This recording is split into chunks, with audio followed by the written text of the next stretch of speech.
Amigos, muy buenas tardes, bienvenidos a este Contigo Liberalmente de este jueves 15 de septiembre de 2022. Quien les saluda, Williams Perdomo. Para comenzar, vamos a recordar que en la dirección general de la estación Jaime Nestares, en la gerencia de producción Wilix Arcaya, en la producción Malala Nogales, Yay Pacheco Cova y Justo Navarro, en los controles José Gregorio González. También no olviden suscribirse al canal de YouTube de RCR y seguirnos en todas nuestras redes sociales como @RCR750. Y en mis redes sociales también me pueden seguir como Perdomo D. El día de hoy tenemos un programa en el que vamos a estar evaluando la situación política y social de Venezuela. Para ello vamos a tener dos invitados muy importantes. En el primer bloque voy a conversar con Leonardo Verónico. Leonardo es abogado e investigador. Para ello, o hemos traído, mejor dicho, a Leonardo para conversar sobre cómo la esclavitud moderna está afectando a los venezolanos. Esto con motivo a un estudio publicado por la Universidad Católica Andrés Bello que habla sobre las formas de esclavitud moderna y su afectación en el disfrute de los derechos humanos de Venezuela. Como ya les he comentado, para ello hemos invitado a Leonardo Verónico. Leonardo, como ya les dije, abogado e investigador. Bienvenido, Leonardo, a este espacio. Hola, buenas tardes, William. Gracias por esta invitación. Un gusto para mí estar contigo acá. No, el gusto es nuestro. Leonardo, revisando un poco este informe publicado por la Universidad Católica Andrés Bello, vemos que Venezuela es el país latinoamericano con mayor índice de personas víctimas de alguna forma de esclavitud moderna. Yo creo que lo primero que tendría que preguntarte es cómo se define hoy en día la esclavitud moderna y de qué se trata, porque parece un término nuevo, ¿no? Dentro de nuestro argot. Sí, desde el año 2020, el Centro de Derechos Humanos de la Universidad Católica Andrés Bello, con su oficina en Caracas, en el campus donde yo estoy ahora, y con su oficina en Guayana, en Puerto Ordaz, en el campus, en el núcleo, el campus que tenemos allá, decidió desarrollar esta línea de investigación sobre esclavitud moderna, especialmente al ser una de las afectaciones y violaciones a derechos humanos más presentes en el estado Bolívar, justamente en las adyacencias del campus de la universidad por allá. La esclavitud moderna, como el propio nombre la define, otra forma de ubicarla dentro de la teoría de los derechos humanos es como formas modernas, contemporáneas de esclavitud, formas contemporáneas de esclavitud. La idea, el concepto de esclavitud fue abolido a nivel prácticamente de la mayoría de los países del mundo. En Venezuela, por supuesto, es así. Todos los tratados en derechos humanos en la materia, las Naciones Unidas. La idea clásica de esclavitud y servidumbre está prácticamente superada. No obstante, se han identificado ciertas prácticas, ciertas modalidades que, si bien no son iguales a esta forma clásica de esclavitud, tienen varios elementos comunes que permiten entonces definirlas como nuevas formas de esclavitud. Ya esta idea de tener esclavos dentro de la casa, dentro de la hacienda, y que son mi propiedad y yo los libero cuando quiera, que son estos cuentos típicos que conocemos de esclavitud, eso está superado, pero existen otras condiciones de trabajo, de explotación, de vulneraciones principales a la libertad individual en su amplio espectro y a la propia voluntad de las personas, que se constituyen entonces como esta definición del derecho internacional de derechos humanos, que es esclavitud moderna. Tenemos servidumbre por trabajo, explotación laboral, explotación sexual, trata de personas, está muy vinculado con todo esto, explotación de menores, especialmente dirigido a poblaciones ampliamente vulnerables en todo este ecosistema de condiciones de trabajo. Sí, justamente hablando de las poblaciones que son afectadas por esta esclavitud moderna, el informe detalla que al menos 74% de las víctimas de esclavitud moderna son mujeres, ¿no? En ese sentido, quisiera preguntarte cuáles son las medidas que se pueden tomar, ¿no? Desde las instituciones y desde las organizaciones para evitar que esto siga ocurriendo, y también alarmante que de ese 74%, 25% se trata de niñas y adolescentes, ¿no? ¿Cómo podemos abordar esta situación, digamos, hablándolo desde el ámbito social? ¿Qué podemos hacer como sociedad para reducir este porcentaje tan elevado?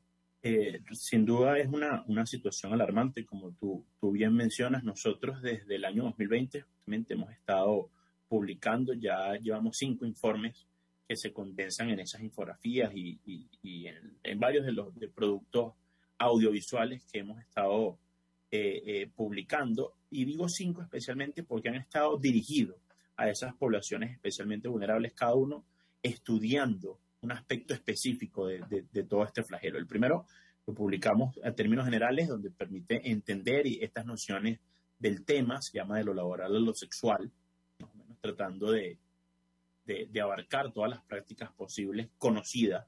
Deben haber otras desconocidas que justamente es el trabajo que debemos seguir haciendo. Posterior a eso, indagamos un poco lo que es explotación laboral. Ahí las poblaciones vulnerables y víctimas es un espectro más amplio, hombres, mujeres, niños.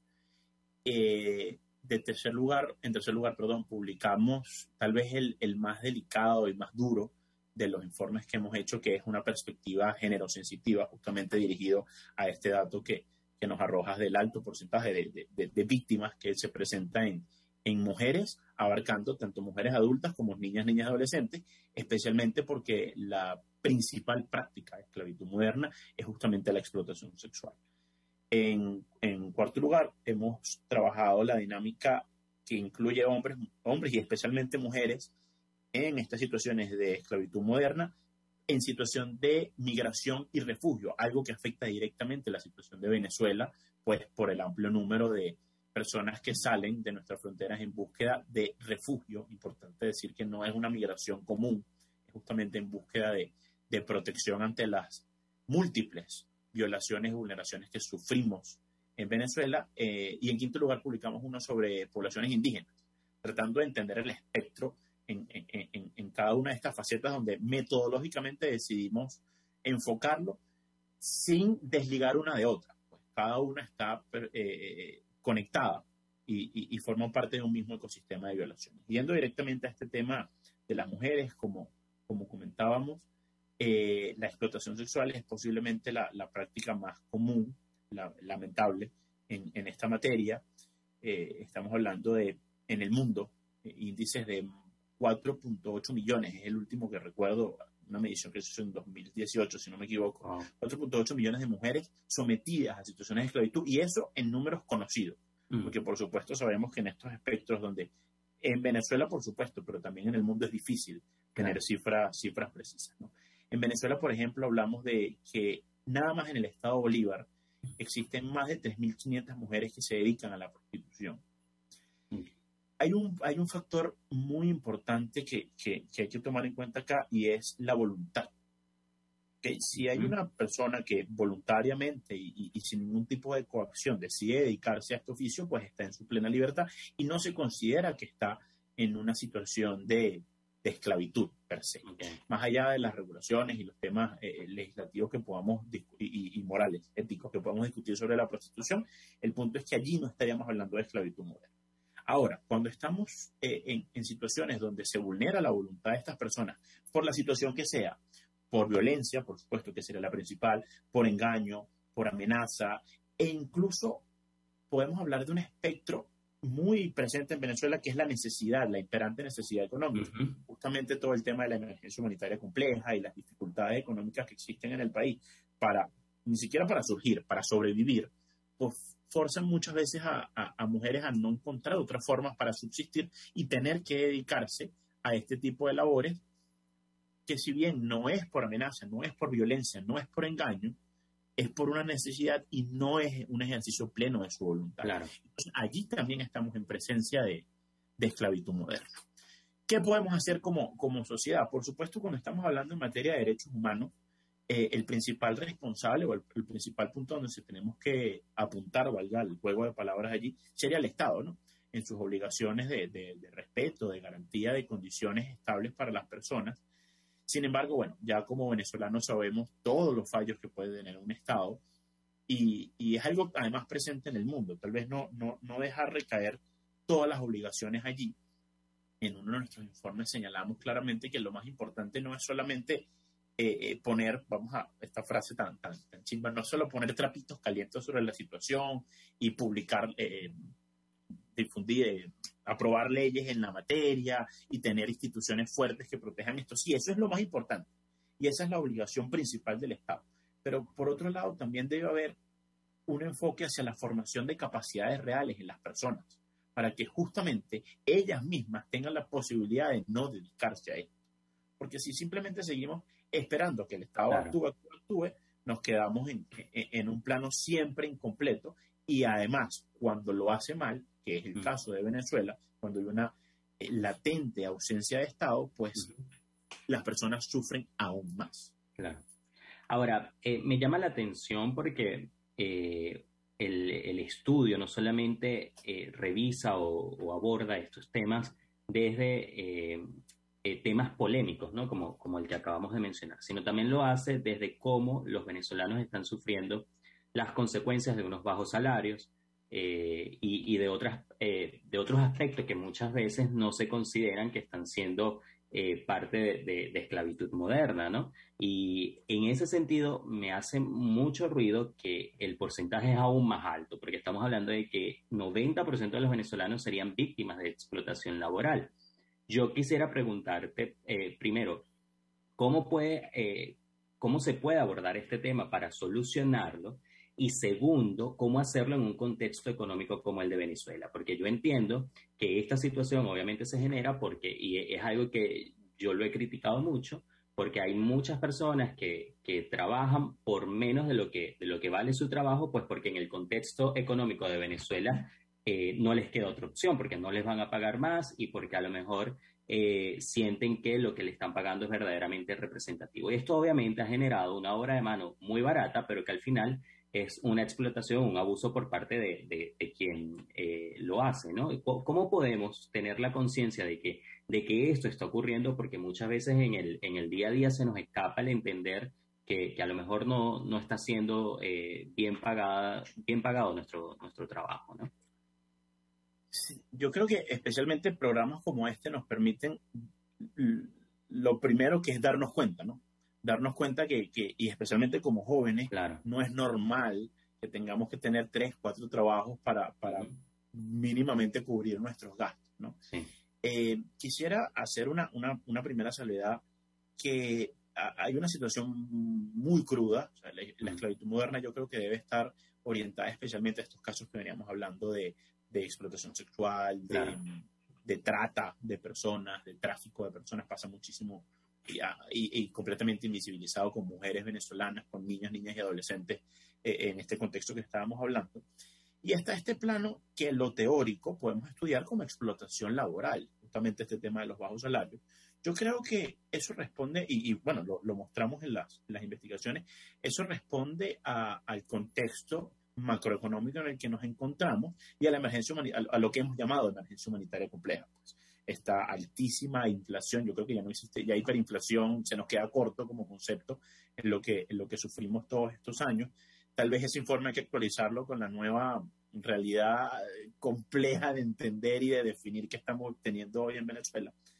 Pero justamente una moneda que no vale nada y que cada día se devalúa más, un aparato económico que no se estaba moviendo, fuese por los montones de razones que conocemos, por el exceso de regulaciones, por la cantidad de presiones estatales, por la cantidad de problemas políticos, por la ausencia de Estado de Derecho y de garantías para que alguien con 2 dedos de frente se le ocurra invertir en Venezuela si no puede liberar sus problemas en un tribunal decente.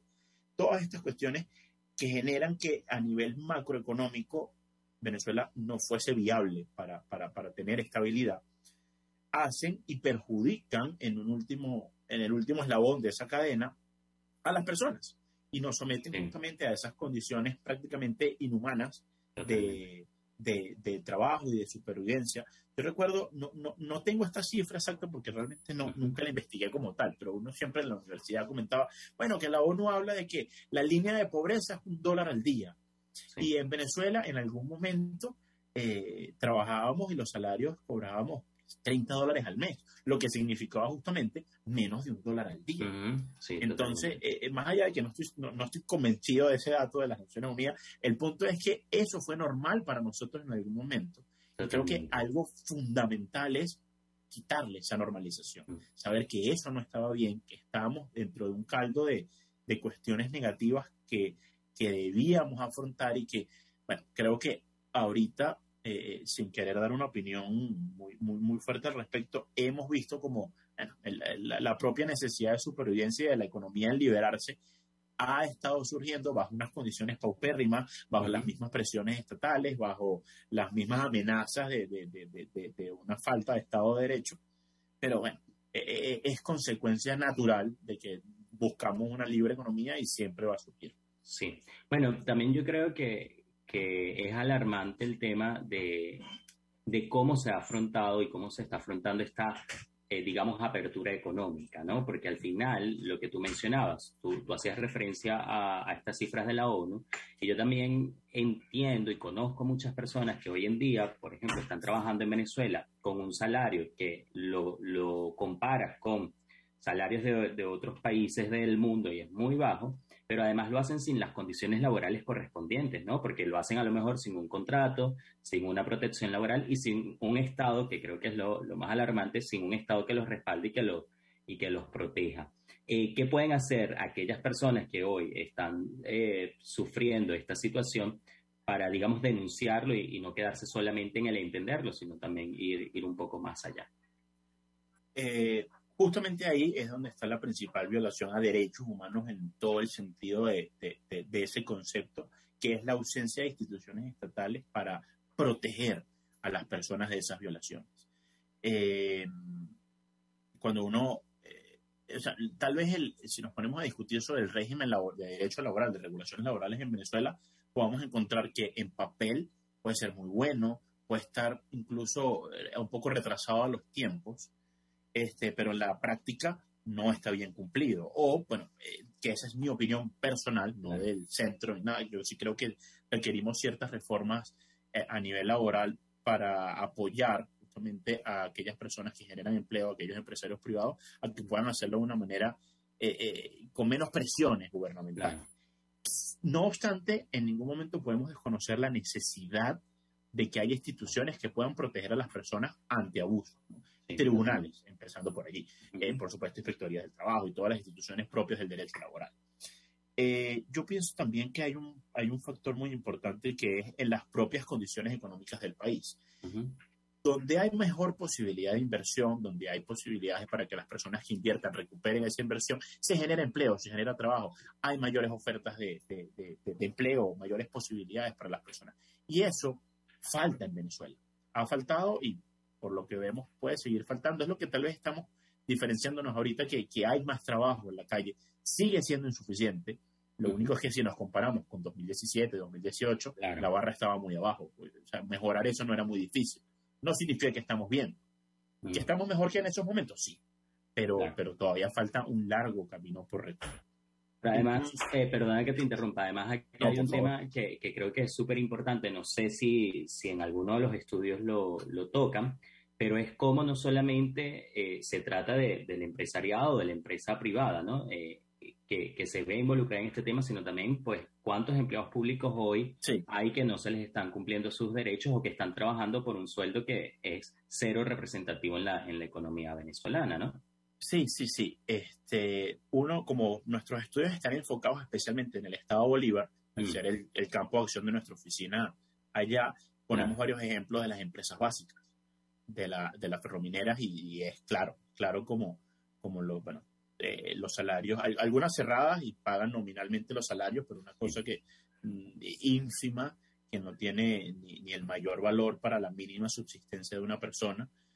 Y son parte de esas vulneraciones, y es absurdo, ¿no?, que el propio Estado incurra dentro de esas cosas. Ya yo en mi mente como que descarto completamente la posibilidad de un mínimo marco de decencia dentro del empleo público, porque están sometidos a condiciones terribles, ¿no? Y es parte de eso que comentabas anteriormente, que el propio contexto y todo este caldo de cultivos que existe en Venezuela hace que las personas, los propios funcionarios públicos, no puedan salir de allí, porque no hay otras opciones. No tienen a dónde más ir.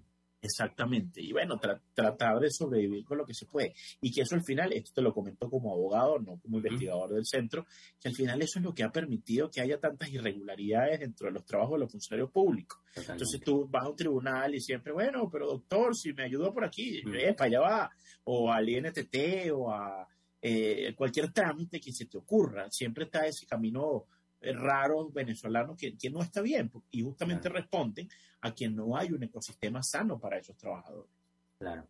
Ahora, ya para ir cerrando, me queda poco tiempo, pero no quisiera irme sin preguntarte por el tema migratorio, ¿no? Cómo también hay tantos venezolanos hoy que están huyendo de la crisis de nuestro país, pero que encuentran en países de la región, principalmente porque pues es en donde más migración se está moviendo en estos momentos, Sí, y llegan a estos países y también se les son vulnerados sus derechos porque, bueno, no tienen papeles para trabajar, entonces lo tienen que hacer en una situación, digamos, irregular en donde no les pagan lo que les corresponde. ¿Cómo vieron ustedes el estudio desde esa perspectiva? Y finalmente, ¿qué mensaje se le envía hoy a los venezolanos para que tengan, como conversamos al inicio, una mayor conciencia de lo que se está viviendo en cuanto a esclavitud moderna? sí. Excelente pregunta y te la agradezco mucho. Aprovecho y hago la cuña que el centro tiene una propia línea de investigación excelente, extraordinaria, dedicada a migración y refugio. Con eso me quedo con ese concepto.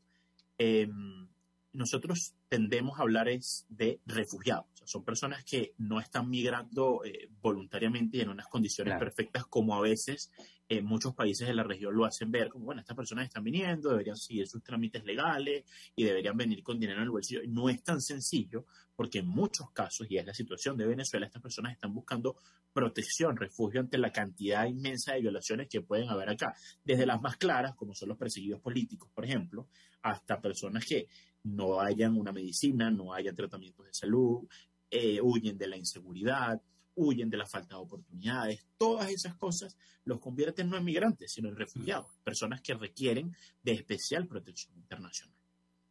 Justamente como están en una situación gravísima de vulnerabilidad, lo que nosotros diagnosticamos, estudiamos y vimos es que en estos países, como perfectamente lo has mencionado, especialmente los fronterizos con nosotros, donde hay mayor flujo de migrantes, estas personas son sometidas a condiciones laborales que normalmente en un plano de legalidad no serían sometidas, ni nacionales de esos países, ni extranjeros con papel, ¿no?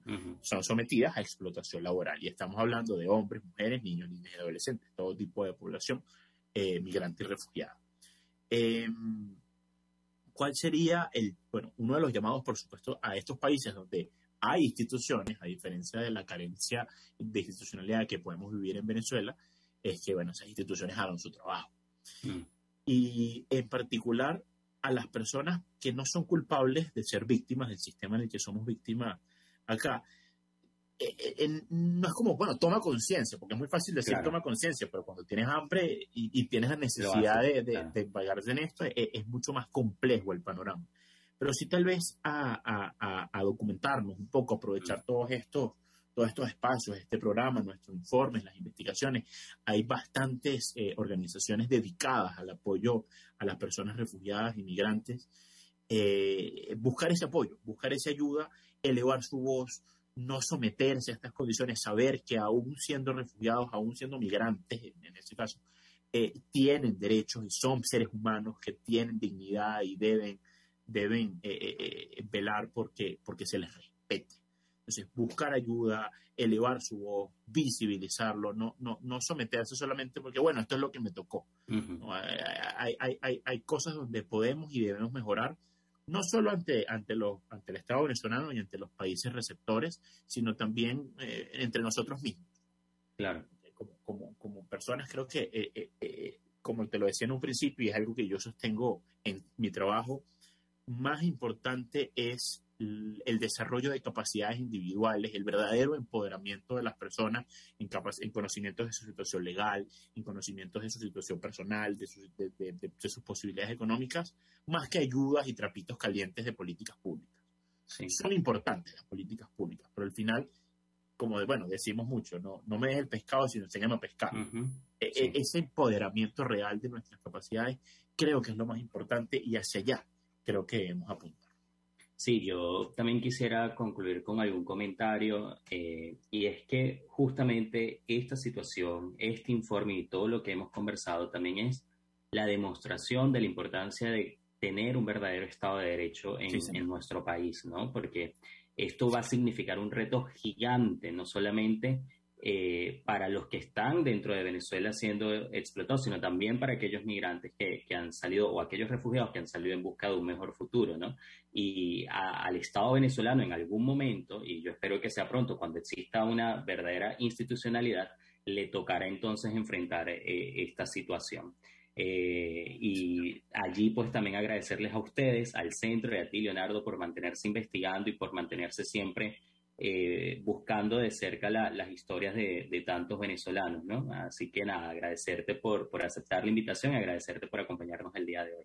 A ti por el espacio y por tan grata entrevista. Espero que sigamos en contacto.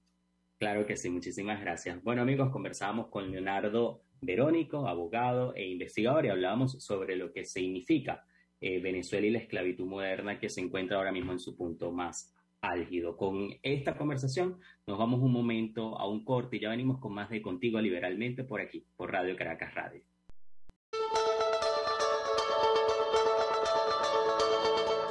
Les estamos presentando Contigo, el espacio donde tú y tus dirigentes se escuchan, solo por RCR 750.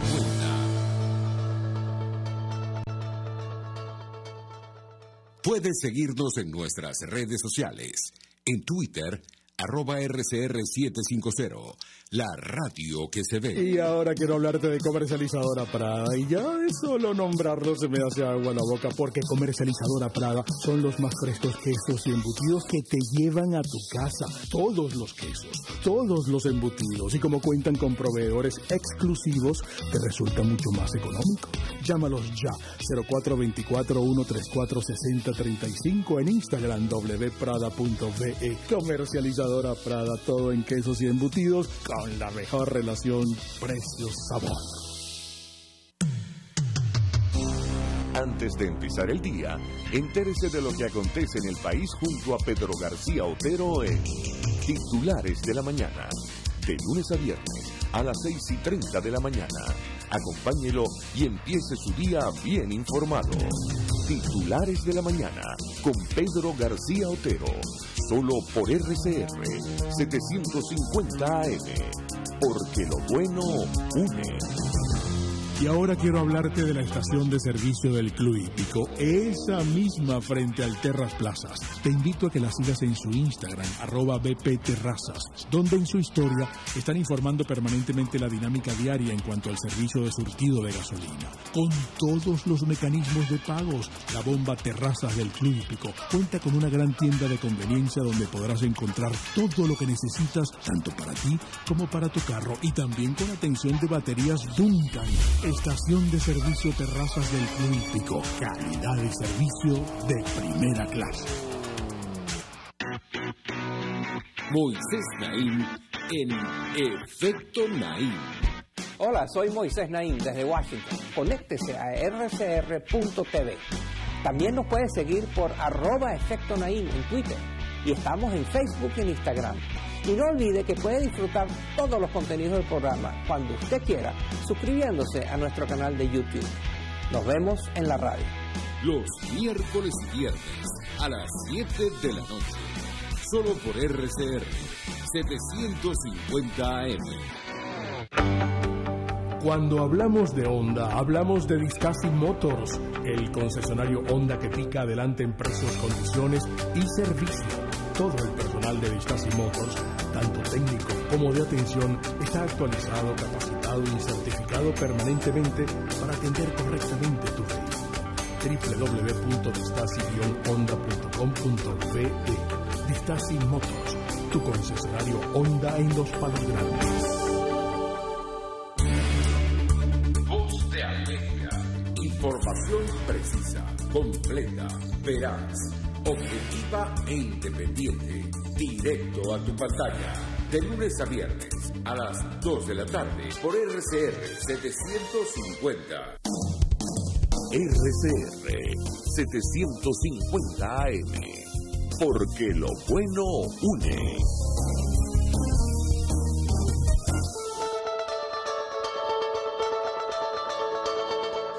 Les estamos presentando Contigo, el espacio donde tú y tus dirigentes se escuchan, solo por RCR 750.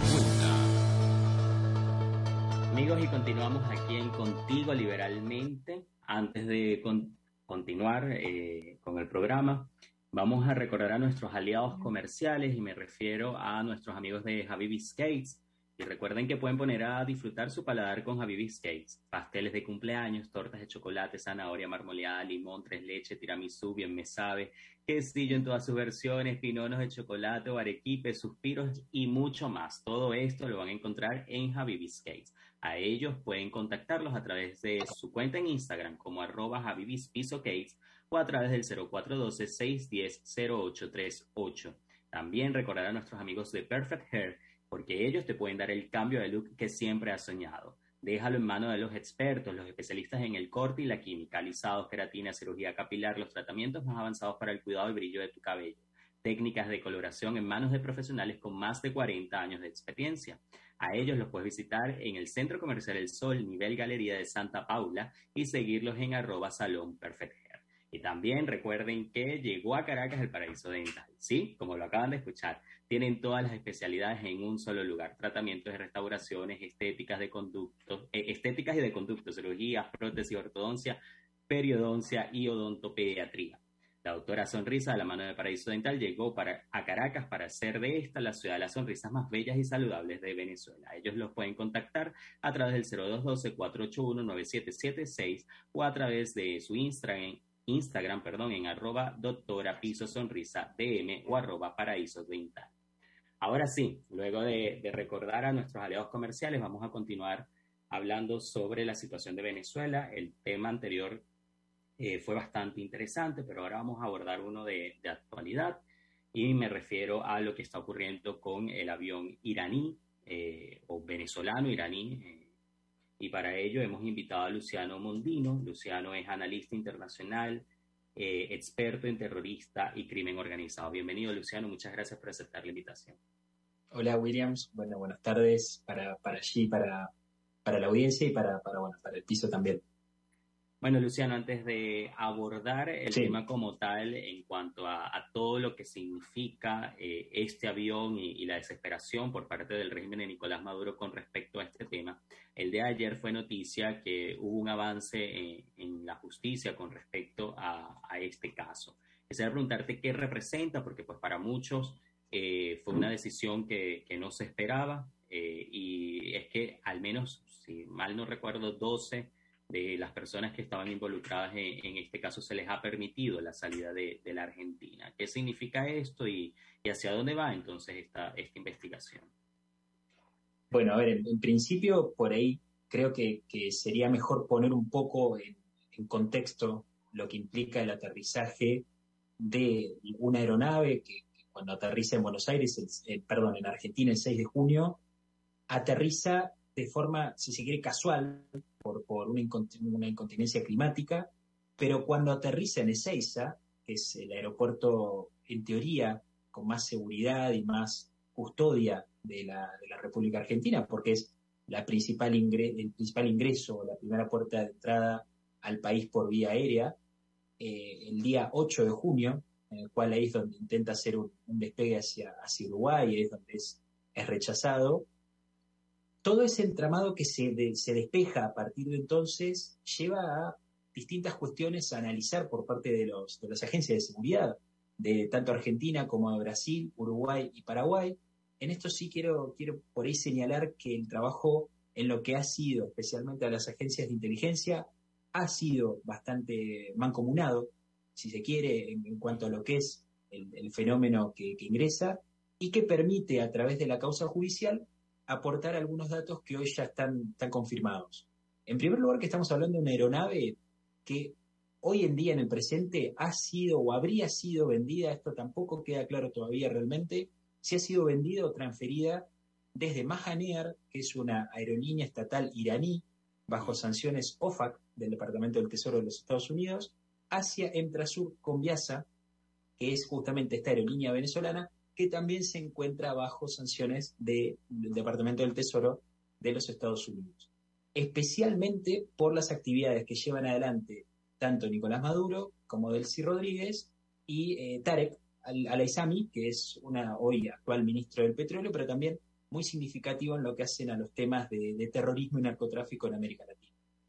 En primer lugar, la aeronave ha sido trasladada desde la empresa Mahan Air, la compañía Mahan Air, hacia Emtrasur de forma irregular para la legislación de los Estados Unidos. Esto quiere decir que para la legislación norteamericana, el traspaso se da en una circunstancia ilegal o sospechosa por ser justamente dos compañías que están bajo las sanciones que mencioné anteriormente. En segundo lugar, cuando la aeronave llega a suelo argentino, si uno analiza los países que ha visitado antes, incluso desde el mes de febrero, finales de febrero, principios de marzo, lleva aquí esos 32 vuelos, lo cual eso también es muy sospechoso por la estadía que ha estado en cada país y las paradas que ha realizado a lo largo de los mismos. Destinos, para más o menos que se den una idea, Venezuela, Irán, Rusia, Myanmar, zonas que son muy conocidas por estar vinculadas a distintas compañías aéreas como Mahan Air o Fars Air, que es otra de las aerolíneas, como compañías aerolíneas iraníes, que justamente han sido sancionadas por el traslado de armamento hacia países en guerra, como el caso de Siria, o países donde fomentan sus guerras proxy, como el caso del Líbano con Hezbollah. Motivo por el cual cuando llega la aeronave a la Argentina por supuesto tiene un antecedente muy claro con el terrorismo islámico en el año 1992 y 1994, cuando ocurren los atentados a la Embajada de Israel y a la AMIA, respectivamente, motivo por el cual la llegada irregular de iraníes siempre es motivo de sospecha, especialmente cuando se verifica que la misma aeronave IB-3531 estuvo en mayo, entre los días 15 y 16, que es cuando sale desde Ciudad del Este, que es un conocido y famoso hub criminal por sus actividades ilícitas de Paraguay, que es parte de la Triple Frontera, zona frecuentada por organizaciones criminales y organizaciones terroristas, especialmente el Hezbollah, que tiene su base en el sur del Líbano especialmente, pero que después se traslada a Beirut y llega incluso a salir de las fronteras del Líbano y que son esponsoreados y financiados por la República Islámica de Irán, actuales socios geopolíticos de Venezuela y, por supuesto, de una parte considerable del gobierno argentino. Esto quiere decir que cuando la Argentina se encuentra con este aterrizaje, se encuentra además con una tripulación que no solo tenía irregularidades en los papeles, porque hay una inconsistencia en la nacionalidad, especialmente de una persona, es decir, de los 19 no se sabe si son 5 o 6 los iraníes, lo cual eso también lleva a una reflexión aparte, porque es muy conocido, especialmente desde Venezuela y zonas de la Triple Frontera, la falsificación de documentos. Y esto Irán es muy conocido y se han vuelto expertos en los últimos años, lo que hace a la falsificación de documentos iraníes. Esto es muy fácil de acceder a través de fuentes abiertas de información, es decir, que cualquiera que esto lo esté escuchando puede verificarlo de forma propia y se va a encontrar los distintos casos que ha habido a lo largo de los años recientes, incluida en la Argentina también. En la Argentina hace pocas semanas atrás ha ocurrido una circunstancia muy parecida con 4 personas que primero se habían dicho que eran iraníes, que eran iraquíes. Bueno, esto es algo bastante recurrente en América Latina. Cuando la aeronave llega con esta inconsistencia de tripulantes, por supuesto, la justicia tiene que empezar a actuar. Y esto lleva a todo un proceso muy, si se quiere, complicado, porque, claro, se da especialmente la reacción de Venezuela y de Irán, asociado también un poco a la crítica o el reclamo que se ha unido Daniel Ortega en Nicaragua, contra la Argentina por haber retenido y en teoría haberle dado espacio al requerimiento de los Estados Unidos. Que, insisto, es un requerimiento legal porque la maniobra ilegítima e ilegal justamente la hace la aeronave al ser transferida y no dar aviso a los Estados Unidos. Que encima lo hace desde una compañía que ya estaba sancionada hacia otra que también está sancionada. Motivo por el cual esta idea de que Mahan Air, digamos, había sido la anterior filial de la aeronave, esto es incorrecto, porque Conviasa también se encuentra bajo las mismas sanciones. Claro. El último antecedente ha sido la liberación, o el pedido, mejor dicho, de liberación de 12 de los 19 tripulantes. Lo cual es muy sospechoso, y acá yo sí, esto lo voy a decir a título personal. Me llama la atención que de esos 19 tripulantes, cuando está confirmado que Golamreza Ghazeli, el tripulante que piloteaba la nave, es justamente una persona que tiene vinculaciones muy fuertes con las fuerzas Quds de Irán, que es un grupo de élite dentro de la Guardia Revolucionaria, señalados por la justicia argentina de ser responsables intelectuales del atentado a la AMIA en 1994, y justamente haber sido gerente y de altos cargos en las compañías señaladas por los Estados Unidos de haber trasladado armamento hacia Siria y al Líbano. Motivo por el cual la pregunta que acá queda por responder, y es lo que todavía la justicia argentina y la sociedad misma empieza a reclamar. Los 19 tripulantes, si había 2 o 3 que tenían vinculación con las fuerzas Quds, o mejor dicho, estos 12 que van a liberar, ¿no sabían que estaban en una aeronave sin cargamento y piloteadas por las fuerzas Quds? Esa me parece que es la pregunta clave, luego de una introducción bastante larga, pero creo necesaria para entender el tema. Tranquilo. Justamente la reacción por parte del régimen de Maduro ha sido bastante insistente, mejor dicho, en cuanto a lo que estaba haciendo Argentina. Pero para nadie es un secreto que el gobierno actual de la Argentina pues tiene o tenía una buena relación con el régimen de Maduro hasta que ocurrió esto. Eso nos lleva entonces a la pregunta de qué tan preocupante es la situación, porque si Argentina ha decidido avanzar por un camino que al régimen de Nicolás Maduro le molesta, a pesar de ser aliados, qué tan preocupante es esta situación. Y además, entiendo que todo esto también involucra, como acabas de mencionar, a Estados Unidos. Entonces quisiera Correcto. también que me digas más o menos cuál crees que va a ser el desenlace con respecto a esta situación, incluyendo obviamente a lo que pueda hacer ahora Estados Unidos, porque hasta el FBI ha pedido estar en esta investigación. Dentro de lo que es el gobierno de la Argentina, que es el gobierno que ha vuelto al poder en el 2019, su vicepresidente actual es Cristina Fernández de Kirchner, que es en el año 2015 quien fuera presidente, año en el que el fiscal Nisman aparece muerto en su casa, horas antes de exponer su denuncia ante el Congreso de la Nación, que era una denuncia dirigida por encubrimiento de los atentados terroristas de 1994 en Buenos Aires contra la presidenta de aquel entonces, Cristina Fernández de Kirchner. La denuncia de Nisman del 2015 se basaba en el pacto de entendimiento, lo que formalmente se conocía como el memorándum, o simplemente conocido como el pacto, entre la República Islámica de Irán y la República Argentina. Y en esto hay que ser muy, muy preciso. Las facultades de política exterior son puramente excluyentes y exclusivas de los poderes ejecutivos nacionales. Y acá, si no se cometen ilícitos, la justicia puede opinar, pero no es materia judicializable.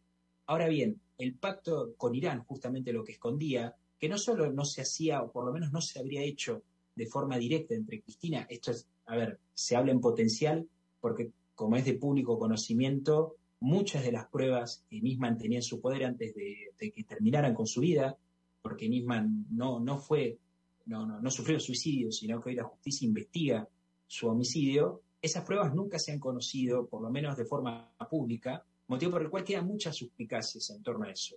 Pero lo que sí Nisman había logrado adelantar en el último canal de televisión que había dado una nota, es que el gobierno aquel entonces, liderado por Cristina Kirchner, tenía emisarios con Teherán, en los cuales canjeaba lo que era la impunidad y de vincular a los funcionarios altos mandos iraníes de la causa AMIA a cambio de petróleo, especialmente que era la crisis energética, o respondía a solucionar la crisis energética que la Argentina tenía en aquel entonces. Motivo por el cual esto lo señalo porque es clave, porque los funcionarios de gobierno que en ese entonces se vieron involucrados en la denuncia de Alberto Nisman, hoy también son funcionarios o son jugadores satélites de lo que es el gobierno de Alberto Fernández. Por supuesto, el gobierno es una coalición en la cual hay distintos partidos, si se quiere, distintos sectores del peronismo, pero es cierto que la mayor cuota de poder significativo lo tiene Fernández de Kirchner, que es quien hoy justamente afronta también un proceso en su contra por la causa de vialidad, que el Ministerio Público Fiscal ha pedido 12 años de prisión, y en el cual se sabe, y esto es de público conocimiento, que Cristina Kirchner desde el año 2011 tiene muy buena relación tanto con Venezuela como con Irán. En este último caso, incluso en la presidencia de Ahmadinejad, por intermedio de Chávez. Esto se sabe y es de público conocimiento también la buena relación entre ambos. Ahora, el desarrollo que pueda tener la causa judicial en sí hoy, personalmente creo que es bastante difícil de predecir. Especialmente porque se sabe que hay presiones políticas muy fuertes, presiones internas muy fuertes, y que todavía la situación es bastante confusa o poco clara, como para justamente sospechar de que estamos frente a tareas de inteligencia. Eso por ahí también responde un poco a la pregunta, ¿qué es lo que hacía el avión?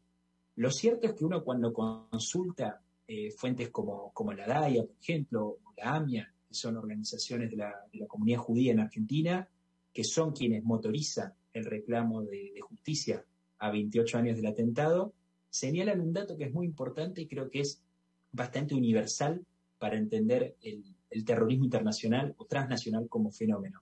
Y es que los grupos terroristas siempre dejan huellas antes de actuar.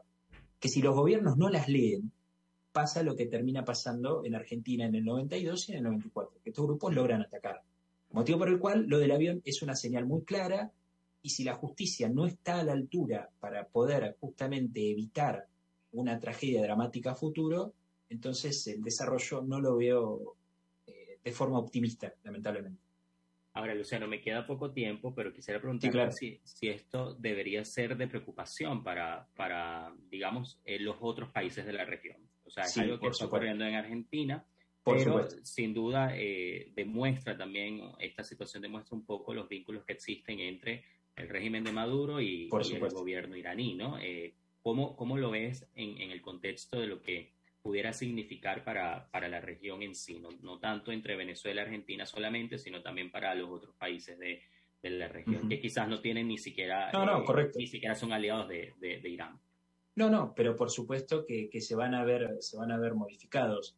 Cuando uno emprende la lucha antiterrorista, yo entiendo, y esto es un consenso que hay entre quienes nos dedicamos a estos temas, que la lucha antiterrorista tiene dos grandes patas. Una de ellas es la lucha táctica, que tienen eventualmente las fuerzas de seguridad, las fuerzas armadas, distintas doctrinas de seguridad, que son obviamente impulsadas por los estados. Y después también hay otra pata, que es la lucha ideológica, que es muy importante para poder sostener la lucha contra el terrorismo. ¿Y qué es la lucha ideológica? Es el consentimiento y el consenso social de condenar el terrorismo y poder percibir sus pasos previos a la hora de cometer un ataque terrorista, que por supuesto se lo conoce por generar mayores daños psicológicos que los daños materiales que genera en sí.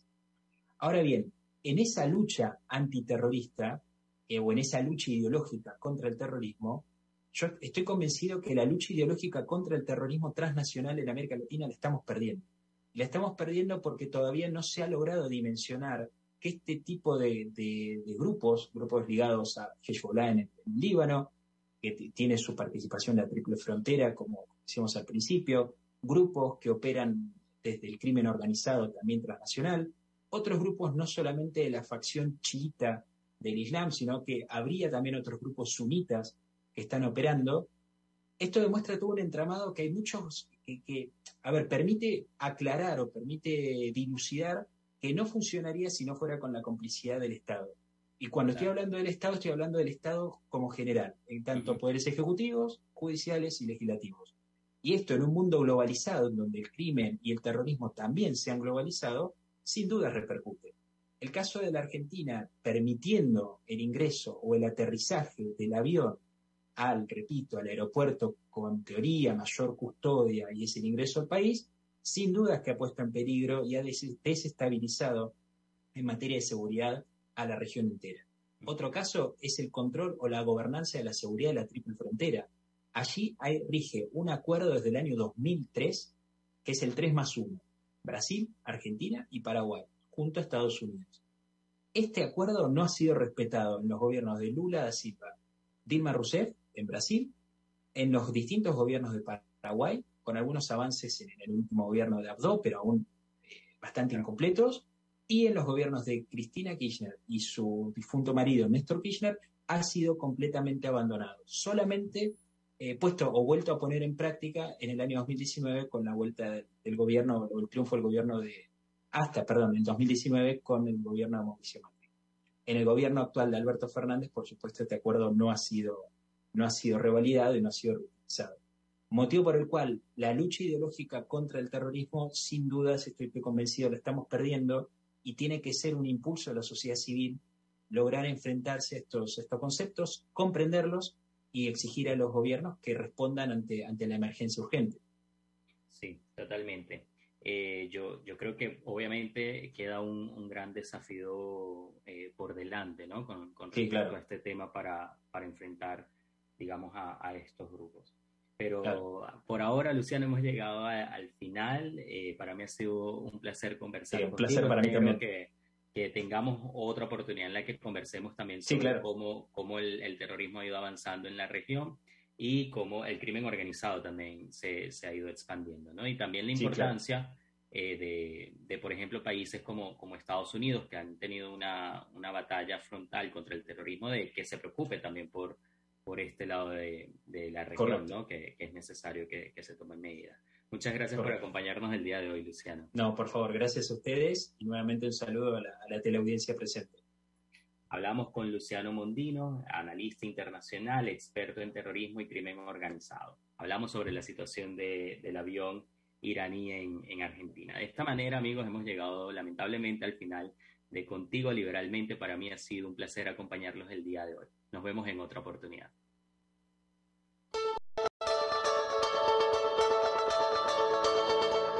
RCR presentó Contigo, donde la pluralidad de pensamiento confluye. Solo por RCR 750.